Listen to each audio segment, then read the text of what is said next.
Radio Noida लोकमंच पर अब पेश है आज की कहानी। दोस्तों नमस्कार, मैं हूं आपका दोस्त विनोद शर्मा। आज से एक नया कार्यक्रम मेरी कहानी का शीर्षक है माफी। राधिका और नवीन को आज तलाक के कागज मिल गए थे। दोनों साथ ही कोर्ट से बाहर निकले। दोनों के परिजन साथ थे और उनके चेहरे पर विजय और सुकून के निशान साफ झलक रहे थे। 4 साल की लंबी लड़ाई के बाद आज फैसला हो गया था। 10 साल हो गए थे शादी को, मगर साथ में सिर्फ 6 साल ही रह पाए थे। 4 साल तो तलाक की कार्रवाई में ही लग गए। राधिका के हाथ में दहेज के सामान की लिस्ट थी जो अभी नवीन के घर से लेना था, और नवीन के हाथ में गहनों की लिस्ट थी जो राधिका से लेने थे।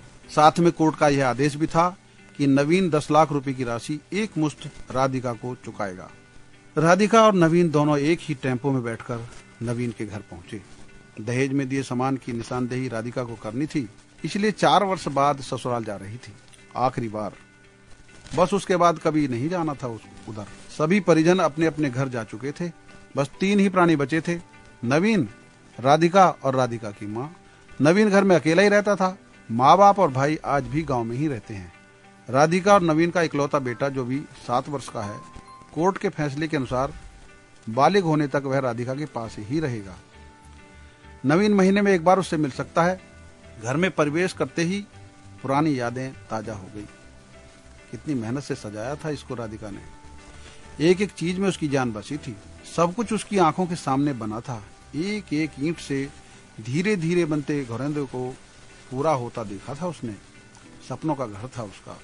कितनी शिद्दत से नवीन ने उसके सपने को पूरा किया था।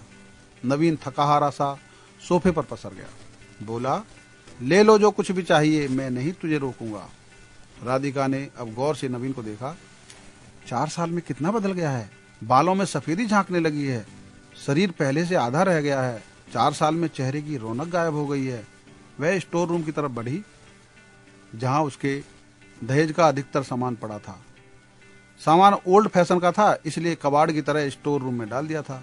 मिला भी कितना था उसको दहेज? प्रेम विवाह था दोनों का। घर वाले तो मजबूरी में साथ हुए थे। प्रेम विवाह था तभी तो नजर लग गई किसी की, क्योंकि प्रेमी जोड़े को हर कोई टूटता हुआ देखना चाहता है। बस एक बार पीकर बह गया था नवीन। हाथ उठा बैठा था उस पर। बस वो गुस्से में मायके चली गई थी। फिर चला था लगाने सिखाने का दौर।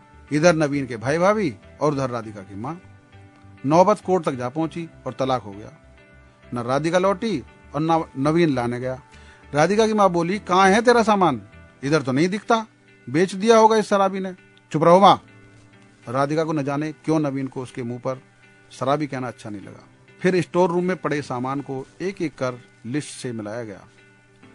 बाकी कमरों से भी लिस्ट का सामान उठा लिया गया। राधिका ने सिर्फ अपना सामान लिया, नवीन के सामान को छुआ भी नहीं। फिर राधिका ने नवीन को गहनों से भरा बैग पकड़ा दिया। नवीन ने बैग वापस राधिका को दे दिया। रख लो, मुझे नहीं चाहिए, काम आएंगे तेरे मुसीबत में। गहनों की कीमत 15 लाख से कम नहीं थी। क्यों? कोर्ट में तो तुम्हारा वकील कितनी दफा गहने गहने चिल्ला रहा था। राधिका बोली, कोर्ट की बात कोर्ट में खत्म हो गई राधिका। वहां तो मुझे भी दुनिया का सबसे बुरा जानवर और शराबी साबित किया गया है। नवीन की बात सुनकर राधिका की माँ ने नाक भौं चढ़ाई। नहीं चाहिए, वो 10 लाख भी नहीं चाहिए। क्यों? कहकर नवीन सोफे से खड़ा हो गया। बस यूं ही राधिका ने मुंह फेर लिया। इतनी बड़ी जिंदगी पड़ी है, कैसे काटोगी? ले जाओ, काम आएंगे। इतना कहकर नवीन ने भी मुंह फेर लिया और दूसरे कमरे में चला गया। शायद आंखों में कुछ उमड़ा होगा जिसे छुपाना भी जरूरी था। राधिका की माँ गाड़ी वाले को फोन करने में व्यस्त थी। राधिका को मौका मिल गया। वो नवीन के पीछे उस कमरे में चली गई। वो रो रहा था, अजीब सा मुंह बनाकर, जैसे भीतर के सैलाब को दबाने की कोशिश में लगा हो। राधिका ने उसे कभी रोते नहीं देखा था। आज पहली बार देखा। न जाने क्यों दिल को कुछ सुकून सा मिला, मगर ज्यादा भावुक नहीं हुई। सधे अंदाज में बोली, इतनी फिक्र थी तो क्यों दिया तलाक? मैंने नहीं दिया तलाक, तुमने दिया। दस्तखत तो तुमने भी किए। माफी नहीं मांग सकते थे? मौका कब दिया तुम्हारे घर वालों ने? जब भी फोन किया काट दिया। घर भी आ सकते थे, हिम्मत नहीं थी, नवीन ने कहा। तभी राधिका की माँ आ गई। वो उसका हाथ पकड़कर बाहर ले गई। अब क्यों मुंह लग रही है उसके? अब तो रिश्ता भी खत्म हो गया। माँ बेटी बाहर बरामदे में सोफे पर बैठकर गाड़ी का इंतजार कर रही हैं। राधिका के भीतर भी कुछ टूट रहा था। दिल बैठा जा रहा था। वो सुन्न सी पड़ती जा रही थी। जिस सोफे पर बैठी थी उसे गौर से देखने लगी। कैसे कैसे बचत करके उसने और नवीन ने वो सोफा खरीदा था। पूरे शहर में घूमी थी तब ये पसंद आया था। फिर उसकी नजर सामने तुलसी के सूखे पौधे पर गई। कितनी शिद्दत से देखभाल किया करती थी। उसके साथ तुलसी भी घर छोड़ गई। घबराहट और बढ़ी तो फिर वह से उठी और भीतर चली गई। माँ ने पीछे से पुकारा मगर उसने अनसुना कर दिया। नवीन बेड पर उल्टे मुंह पड़ा था। एक बार तो उसे दया आई उस पर, मगर वह जानती थी कि अब तो सब कुछ खत्म हो चुका है, इसलिए उसे भावुक नहीं होना है। उसने सरसरी नजरों से देखा। अस्त व्यस्त हो गया है पूरा कमरा। कहीं कहीं तो मकड़ी के जाले झूल रहे हैं। कितनी नफरत थी उसे मकड़ी के जालों से। फिर उसकी नजर चारों ओर लगी उन फोटो पर गई जिनमें वो नवीन से लिपट कर मुस्कुरा रही थी। कितने सुनहरे दिन थे वो। इतने में माँ फिर आ गई। हाथ पकड़कर फिर उसे बाहर ले गई। बाहर गाड़ी आ गई थी। सामान गाड़ी में डाला जा रहा था। राधिका सुन सी बैठी थी। नवीन गाड़ी की आवाज सुनकर बाहर आ गया। अचानक नवीन कान पकड़कर घुटनों के बल बैठ गया।